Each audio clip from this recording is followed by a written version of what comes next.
இயற்கை முறையில் விளைந்த சுவையான மாம்பழங்கள் உங்களுக்கு வேணுமா? அப்ப இந்த வீடியோ உங்களுக்கு தாங்க. பழங்கள்லேயே மிகவும் சுவை மிகுந்த பழங்கள் அப்படின்னா அது முக்கணிகளான மா, பலா, வாழை தான். அதுலயும் மாம்பழங்கள் பார்த்தீங்கன்னா கோடை காலத்துல மட்டும்தான் சீசன்ல கிடைக்கும். இன்றைய காலகட்டத்தில் நிறைய பேர் மாம்பழங்களை விரும்பி சாப்பிட்றாங்க. ஆனா தேவை அதிகமா இருக்கிறதுனால பழுத்த மாம்பழங்கள் மீது நிறைய பேருக்கு சந்தேகங்கள் இருக்கு. அதனாலேயே வாங்கறத தவிர்த்துறாங்க.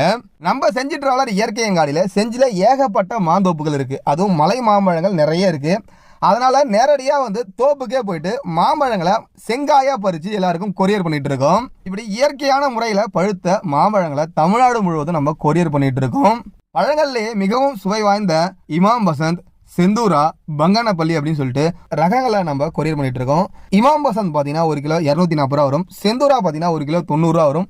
பங்கனப்பள்ளி பார்த்தீங்கன்னா 1 கிலோ 100 ரூபா வரும். இயற்கையான முறையில் பழுத்த சுவையான மாம்பழங்கள் உங்களுக்கு தேவைப்பட்டா நம்ம செஞ்சி டிராவலர் இயற்கை அங்காடி நம்பரை தொடர்பு கொள்ளுங்க. நன்றி, வணக்கம்.